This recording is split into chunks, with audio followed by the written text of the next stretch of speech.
मैं हूं कस्मो ह्यूमनिस्ट विनय और आप देख रहे हैं CH TV। और आज की इस कस्मो ह्यूमनिज्म के एपिसोड में आप सभी का स्वागत है। दोस्तों, जीवन है तो उसके साथ बहुत सारी क्रियाएं जोड़कर आती है और इसी जीवन क्रिया में हमारे साथ और हमारी जो पारस्परिक क्रियाएं होती है प्रकृति के साथ, इंसानों के साथ और बाकी जो पर्यावरण है उसके साथ जो हमारी इंटरेक्शन होती है, पारस्परिक क्रियाएं होती है, वो अगर सही तरीके से चलता है तो हम स्वस्थ रहते हैं, हम तंदुरुस्त रहते हैं। अगर उसमें कोई भी किसी भी तरह का गड़बड़ी होती है तो हमारी स्वास्थ्य में, हमारी हेल्थ में कुछ विसंगतियाँ दिखाई पड़ती है और इसी के वजह से हमें कुछ ऐसे अनकंफर्टेबल महसूस होती है, मतलब हमें अच्छा महसूस नहीं होता है हमारे शरीर को, ताकि हम उसे समझते हैं कि हमको कुछ तरह की बीमारी हुई है। तो कस्मो ह्यूमनिज्म की आज की इस एपिसोड में हम बात करेंगे चिकित्सा विज्ञान की, और चिकित्सा विज्ञान की एक ऐसी खोज के बारे में आप अभी जानेंगे हम कि उनकी वजह से आज देश और दुनिया में करोड़ों की डायबिटीज़ जो मरीज़ होते हैं उनके वजह से आज उनको इलाज किया जा रहा है और इलाज करना संभव हो पा रहा है। लेकिन 1922 का जो साल था उससे पहले इस लाइलाज बीमारी के कारण बहुत लोगों ने, बहुत इंसानों ने देश और दुनिया में अपनी जान गंवाए हैं। तो ऐसे एक महान वैज्ञानिक की कहानी हम आज बात करेंगे, उसके बारे में बात करेंगे कि 1922 आज ही के दिन लगभग 100 साल 101 साल की कहानी है, मतलब उससे पहले की कहानी है। वो आज ही के दिन 11 जनवरी 1922 को डॉक्टर फ्रेडरिक बैंटिंग उनका नाम है, जो कि कनाडा यूनिवर्सिटी के प्रोफेसर थे, और उनके साथ उनका जो एसोसिएट ग्रुप में काम करते एक स्टूडेंट्स थे, उनका नाम है चार्ल्स बेस्ट। और वो दोनों मिलके उनकी काफ़ी मेहनत से, उनकी काफ़ी लगन से आज जो इंसुलिन के नाम की जो इंजेक्शन दिया जाता है आज डायबिटीज़ मरीजों को, उसका आविष्कार उन्होंने किया था और उसका सफल परीक्षण वो किए थे। इसी का इतिहास हम जानेंगे, इसलिए ये जानना चाहते हैं कि आज ही के दिन कनाडा के वैज्ञानिक डॉक्टर फ्रेडरिक बैंटिंग और उनके छात्र चार्ल्स बेस्ट ने इंसुलिन का खोज किया था, जो कि सबसे पहले जो एक्सपेरिमेंट था उनका, वो एक्सपेरिमेंट उन्होंने एक कुत्ते के ज़रिए किया था जो कि डायबिटिक, और वहाँ से जो पैनक्रियाज का एप्लीकेशन होता है जहाँ से इंसुलिन नामक जो हार्मोन होता है जो रिलीज होता है, उसको उन्होंने पहले जो पैनक्रियाज टाइप के जो कर रहे थे वो एक कुत्ते से किए थे। उसके बाद जो परीक्षण किए उन्होंने, जो स्लॉटर हाउसेस थे जहाँ पर कत्ल खाने होते थे, तो वहाँ पे जो गाय होते थे या अलग जो जानवर रहते थे वहाँ से उन्होंने परीक्षण करना शुरू किया। और उसके बाद सबसे जो इंसानों के ऊपर जो उसको परीक्षण किया गया वो था, जो डेट बताया जाता है कि आज ही की डेट 11 जनवरी 1922 को, वो एक 14 साल की एक लड़का था, उनका नाम है लियोनार्ड थॉम्सन, जो कि सबसे पहले इंसान है जो कि पहले जो इंसुलिन की जो इंजेक्शन है उनके शरीर में उसको दिया गया, उनके शरीर में उनको सक्सेसफुली एक्सपेरिमेंट किया गया। और जो फर्स्ट डोसेज जो दिया गया उनको, वो थोड़ा एलर्जेटिक रिएक्शन कुछ किया था, लेकिन उसके बाद जो 14 दिन के बाद जो सेकेंड डोज दिया गया उनको, वो सक्सेसफुली वो कामयाब हो गई। और जो लियोनार्ड थॉम्सन जो थे 14 साल की जो लड़के थे, उनकी स्वास्थ्य में, उनकी स्वास्थ्य की ड्रामेटिकली चेंजेस आए, मतलब काफ़ी सक्सेस भी हुआ और वो तंदुरुस्त हो गए धीरे धीरे। तो इसी बात को लेके हम ये महान जो वैज्ञानिक के जो आविष्कार है उसको हम देखते हैं। उसके बाद क्या हुआ कि डायबिटीज़, जिसको ऐसे माना जाता था कि ये लाइलाज बीमारी है, जानलेवा बीमारी है, उसके बाद उसको फटल डिजीज़ माना जाता था, बहुत डेंजरस डिजीज़ माना जाता था। लेकिन जब से इंसुलिन की आविष्कार हुआ उसके बाद उसको कंट्रोल करने में दुनिया भर में डॉक्टर लोगों को कोई परेशानी नहीं हुई और इसमें करोड़ों लोगों की कल्याण हुआ इसी परीक्षण के बाद। उसके बाद 1923 के बाद जब धीरे धीरे समय निकलता गया, इंसुलिन की जो इंजेक्शन की ये जो सेवाएं थी ये काफ़ी दुनिया भर में लोगों तक पहुंचाने वाले के लिए बहुत प्रोडक्शन, बड़े पैमाने पर प्रोडक्शन होने लगी। और इसी खोज के लिए जो उनके असिस्टेंट भी जो थे, उनके काम करते थे, प्रोफेसर जॉन मैक्लोड थे, वो कनाडा यूनिवर्सिटी के, उस दोनों को 1923 में मेडिकल साइंस में ये महान खोज करने के लिए और मानव कल्याण के लिए अपना योगदान देने के लिए उनको मेडिसिन में उनको नोबेल प्राइज़ में नवाजा गया था। और उनके जो स्टूडेंट्स थे उनका नाम है चार्ल्स बेस्ट। वो जब वो ग्रेजुएट्स थे तभी इसके लिए बेंटिंग ने उनके नाम को उसमें इंक्लूड नहीं किया, नोबेल प्राइज़ कमेटी जिसको बता रहे थे, लेकिन उनके साथ उनकी जो नोबेल प्राइज़ मोनी थे उनको शेयर किए थे। तो उसके ये होती है जो आविष्कार उन्होंने किया था, जिसके वजह से आज दुनिया भर में, देश में और दुनिया भर में करोड़ों लोगों की इलाज आसानी से हो सकती है, जो डायबिटीज़ की बीमारी से उनकी जान को बचाया जा सकता है। धीरे धीरे उसके बाद 1975 में ये जो शॉर्टेज बना, शॉर्टेज मतलब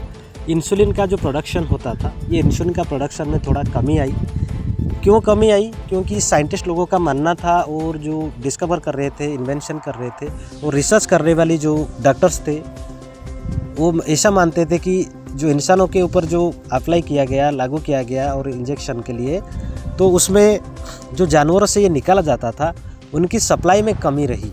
तो उसके वजह से क्या हुआ, 1980 में ह्यूमन इंसुलिन जो बनाया गया, वो कैसे बनाया गया, उसको डीएनए टेक्नोलॉजी में रिकम्बिनेट किया गया। क्या क्या यूज़ किया गया, जैसे कि ई कोली बैक्टीरिया और ईस्ट के नाम से वहाँ से उसको तैयार किया गया। और उसके बाद वहाँ से तैयार कर जाने के बाद ये जो सप्लाई है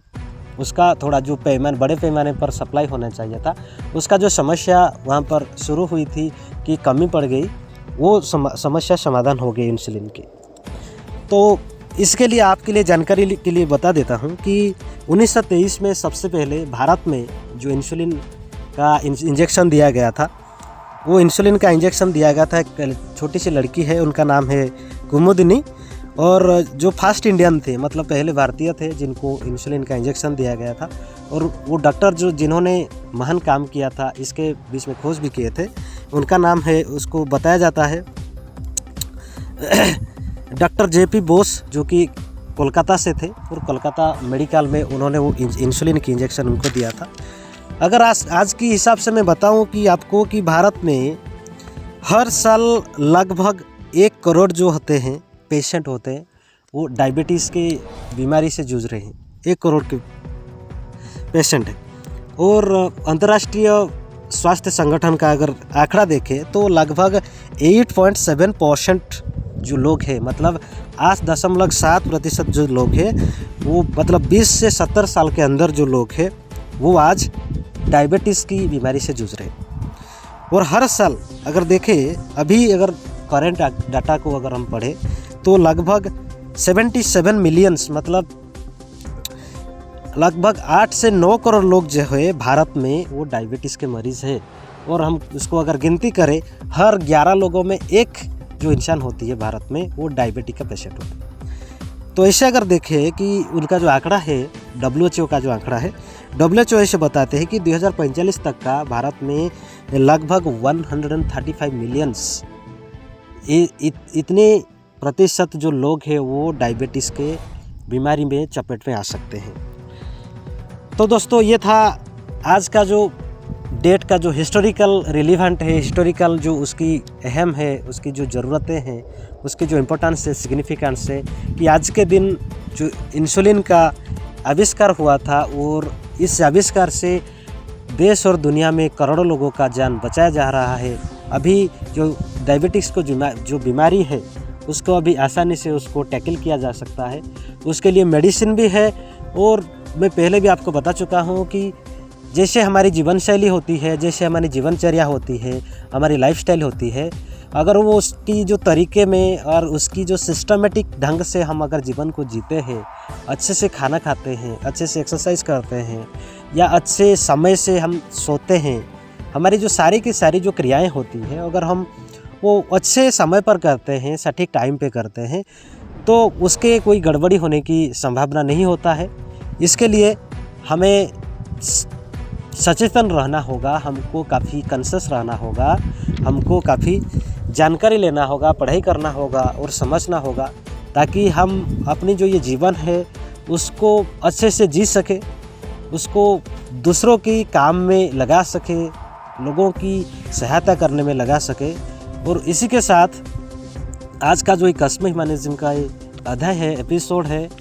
इतना ये जो चिकित्सा विज्ञान में 1923 में जो क्रांति हुई, ये जो इंसुलिन की जो खोज हुआ, ये बहुत महान क्रांति था। उसके लिए डॉक्टर फ्रेडरिक बैंटिंग और उनकी जो स्टूडेंट्स थे चार्ल्स बेस्ट और उनकी जो यूनिवर्सिटी के जो उनके एसोसिएट थे, उनका नाम है जॉर्ज मैक्लियड, सबको हम नमन करते हैं और सभी लोगों से ये अपील करते हैं कि अपने जीवन को सही तरीके से जीना सीखें, अपने जीवन को सही रास्ते पे चलना सीखें। और यही कस्म ह्यूमनिज़्म का प्रयास है कि समस्या तो आते ही रहेगी, अगर समस्या जैसे भी हो, अगर हमारी इंसान की जो समझ है, प्रकृति का जो समझ है, विज्ञान का जो समझ है, और अध्ययन करने के बाद काफ़ी जो शिक्षाएं हैं, बहुत सारे लॉ है, बहुत सारे पॉलिसीज़ है, जैसे विज्ञान की बात करें या अर्थनीति की बात करें, तो अगर सारी चीज़ों को हम सिस्टमेटिक तरीके से जीना सीखेंगे तो कोई भी समस्या जो है हमारे आगे टिक नहीं सकती और हमें किसी भी समस्या का समाधान ढूंढ के निकाल सकते हैं। तो दोस्त, आज के लिए कस्म ह्यूमनिज़्म के एपिसोड में इतना ही है और फिर आपसे फिर से मुलाकात होगा अगले एपिसोड में और एक नई अध्याय में, जिसमें हम आपको साइंस से जुड़े, टेक्नोलॉजी से जुड़े, इतिहास से जुड़े और बाकी जो पॉलिसीज है कस्म ह्यूमनिज़्म, जैसे प्रकृति है, विज्ञान है, सत्य है और बाकी सब जो सब्जेक्ट है, बाकी सब जो अध्ययन है, उसके ऊपर आपको हम ये जिज्ञासा करने के लिए, जानने के लिए आपके पास ये सारे इन्फॉर्मेशन पहुंचाते रहेंगे। इसलिए आपको बहुत बहुत धन्यवाद। और आज के एपिसोड में आपको कैसा लगा, आप हमको ज़रूर कमेंट बॉक्स पे लिख में हमको बता सकते हैं कैसे हम इस चीज़ को देखते हैं। तो इसी के साथ